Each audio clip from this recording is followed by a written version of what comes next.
Au sommaire cette semaine, être vegan et pourtant manger de la viande, est-ce bientôt compatible? Un robot qui prépare des repas à la demande, un autre robot qui vient vous les livrer, et un vol d'un prototype de fusée géante pour coloniser Mars. Voici En route vers le futur, numéro 7.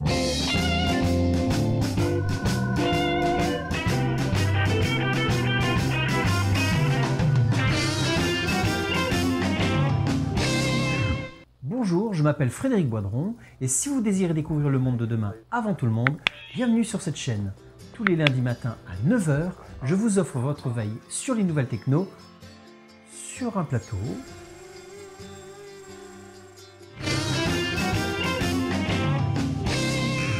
La tendance générale actuelle est de manger de moins en moins de viande. C'est effectivement plus sain de réduire sa consommation de viande carnée.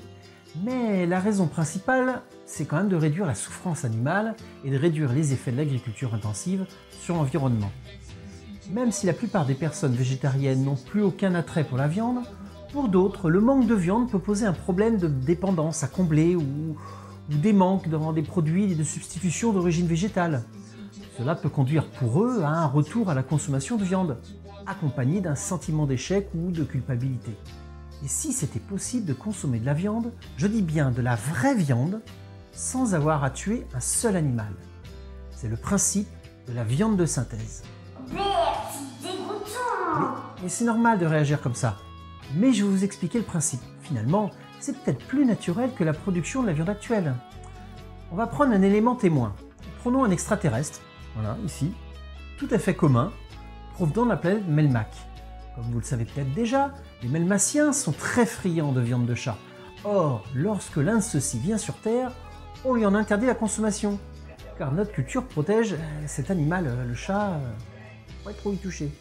Comment faire alors pour que notre extraterrestre lambda puisse manger de la viande de chat sans tuer un seul félin? Il suffit de ponctionner quelques cellules de muscles d'un chat bien vivant. Pour lui, ce sera qu'une petite piqûre et il retournera détruire votre canapé 30 secondes après, comme si de rien n'était. Nous allons mettre ces cellules dans un bain nutritif. Vous imaginez pas un truc de ouf, c'est juste du sucre, des sels minéraux et des acides aminés. Ces cellules, une fois nourries, vont poursuivre leur multiplication naturelle comme elles le feraient dans le corps de l'animal. En gros, le muscle y pousse de la même manière qu'une plante, ni plus ni moins. Inutile d'ajouter des hormones de croissance et poussant dans un milieu complètement stérile, même pas besoin d'antibiotiques. Au bout de quelques semaines, les quelques cellules d'origine se sont multipliées par plusieurs millions et se présentent comme un véritable morceau de viande, avec la même texture de fibres et les mêmes qualités gustatives. Si l'on donne ce morceau de viande à notre ami ici présent, il y a de grandes chances qu'il ne voit même pas la différence avec un steak de chat qu'il consomme habituellement sur sa planète. En plus de pouvoir manger de la viande sans tuer d'animaux, cette technique peut produire de la viande tout en réduisant drastiquement notre empreinte sur l'environnement face aux problèmes de l'élevage intensif moderne. En France, la toute jeune start-up Corbiogenesis, basée en région parisienne, annonce même pouvoir commencer à produire de la viande de synthèse à grande échelle d'ici quelques années seulement. On parle toujours de viande du chat? Mais non! Mais oui, mais précise, sinon on suit plus. Singapour vient d'autoriser la mise sur le marché de ce type de viande. Mais la France reste pour le moment plutôt réticente à cette commercialisation, probablement par manque d'informations. Dans quelques années, cela devra changer quand nous aurons assez de recul face aux pays qui l'auront déjà adopté. Cette viande peut faire peur aux générations actuelles, car ça ne fait pas forcément partie de leur culture. Consommer de la viande de synthèse paraîtra probablement par contre d'une très grande banalité dans les générations suivantes. Imaginez que vous êtes dans une gare. Votre train arrive dans 10 minutes et vous avez très faim. Vous n'avez pas le temps de trouver une échoppe, expliquer que vous ne mangez pas de porc, ou vous avez une intolérance au gluten ou une allergie aux arachides. Rendez-vous dans un restaurant rapide équipé d'un robot Karakuri Dikkewan. Malgré son nom, Karakuri, qui signifie mécanisme en japonais, ce robot est d'origine londonienne. Soit depuis une interface tactile, soit par le biais d'une personne prenant votre commande, vous personnalisez entièrement votre repas au moindre gramme parmi 48 ingrédients proposés, chacun à des températures contrôlées. Cela peut être des ingrédients d'une salade, d'un repas asiatique ou indien, le tout sur le même appareil. Une fois votre sélection et votre paiement fait, le bras robotisé à l'intérieur du Dikkewan s'actionne et compose votre plateau repas, ingrédient par ingrédient, avant de tendre votre plateau exactement comme vous le désiriez, le tout en moins de 2 minutes. Vous n'aurez pas à attendre dans une longue file, le robot peut servir jusqu'à 360 repas par heure. Bien évidemment, si votre train est le dernier de la journée et que tous les commerces sont déjà fermés, ce robot peut continuer à servir à toute heure en totale autonomie tant qu'il a du stock. D'ailleurs, en parlant de stock, l'opérateur du robot reçoit des alertes pour remplir ses fameux stocks. Par apprentissage, le robot est capable de prédire rapidement quand les stocks devront être réapprovisionnés et prévenir ainsi l'opérateur suffisamment longtemps à l'avance. Ayant servi exactement les quantités dont vous aviez besoin, sans ajouter de fioritures que vous n'appréciez pas forcément, ce robot peut aider à son niveau à baisser la quantité de nourriture jetée chaque année dans les restaurants. Avec la crise sanitaire, les restaurants ne peuvent plus accueillir de public et il est difficilement possible de concilier son activité de restaurateur et de livreur.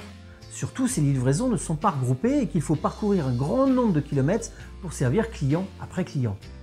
De plus, la livraison à domicile est contraire au principe de distanciation sociale. C'est là que l'entreprise californienne Starship Technologies intervient. Elle déploie une flotte de 30 robots de livraison dans la ville de Tempe, en Arizona. Il suffit aux habitants de télécharger l'application Starship sur leur smartphone et de commander des plats dans l'un des restaurants du périmètre. Le restaurateur est averti et prépare le repas pendant qu'un des robots de la flotte se dirige vers lui. Ensuite, le robot viendra livrer le repas au pied de la porte du client en signalant sa présence. Avec l'application, vous pouvez suivre en direct les déplacements de votre robot. Pour récupérer le repas, il suffira d'activer l'ouverture du robot depuis l'application pour bien préciser que c'est votre commande. Le robot est entièrement autonome. Il est doté de capteurs, d'une caméra et peut monter et descendre les trottoirs. Suite à une forte demande, le robot devrait bientôt être déployé dans de nombreuses villes américaines. En octobre 2017, Elon Musk, le patron emblématique de SpaceX, a été pris pour un doux rêveur.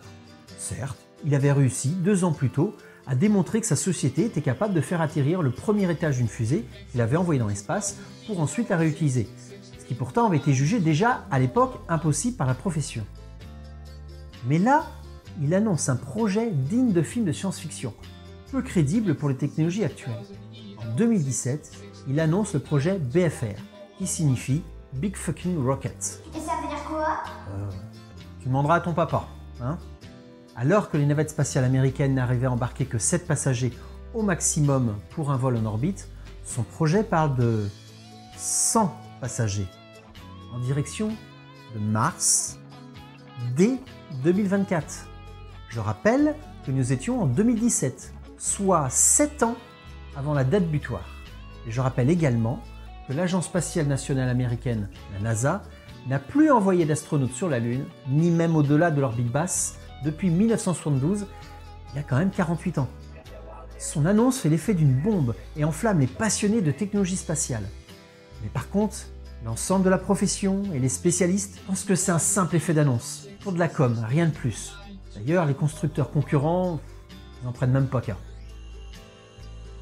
Le 27 août 2019, soit moins de 2 ans après l'annonce, une sorte de couscoussière géante décolle.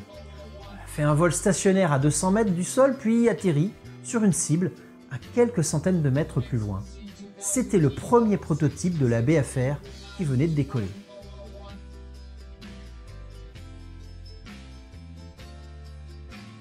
Aujourd'hui, le projet BFR a changé de nom pour Starship. Il se décompose en 2 étages. Le premier, Super Heavy, est un booster de 72 mètres de haut, sur lequel vient se poser un second étage, Starship, une espèce de navette spatiale aux stéroïdes de 50 mètres supplémentaires. L'ensemble est présenté comme entièrement réutilisable, ce que l'ensemble de l'industrie spatiale, en dehors de SpaceX, n'est toujours pas capable de faire, même la NASA. 2024, c'est bientôt, on en est où? Eh bien, le 9 décembre dernier, un prototype de Starship, le second étage, avec comme nom de série SN8, a décollé en direct devant des centaines de milliers de spectateurs sur les réseaux sociaux. On serait cru dans un match de Coupe du Monde.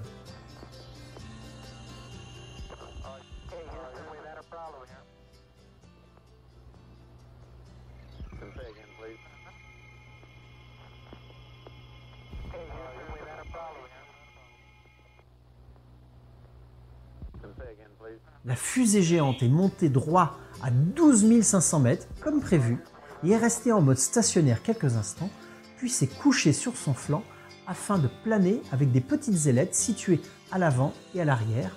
Cela lui permet de faire une descente contrôlée. Et arrivé juste au-dessus de son site d'atterrissage, la fusée se redresse et s'apprête à se poser. Elle n'a pas explosé là. Si, il semblerait qu'il y ait eu un problème sur un des moteurs durant sa montée et que le Starship a manqué un peu de puissance pour réduire sa vitesse au dernier moment. Mais si l'on regarde l'histoire de SpaceX et particulièrement celle des prototypes de Starship, l'entreprise progresse par ses erreurs. Chaque explosion n'est pas un échec, mais au contraire une source d'information pour améliorer le concept. À chaque prototype, SpaceX prend en compte son expérience par tâtonnement. Et ma foi, ça fonctionne tellement bien que les autres entreprises du spatial commencent à réfléchir de la même manière plutôt que de passer des années à développer une fusée uniquement sur ordinateur sans jamais la tester. Et de toute façon, avoir de grandes chances d'exploser quand même leur premier prototype. SpaceX a annoncé que le premier vol du Starship dans l'espace devrait avoir lieu dès 2021, c'est-à-dire l'an prochain. Et le premier vol habité devrait transporter des passagers autour de la Lune vers 2023, avec pour ambition de démarrer une navette habitée régulière entre la Terre et Mars dès 2024 ou 2026. De toute façon, c'est demain.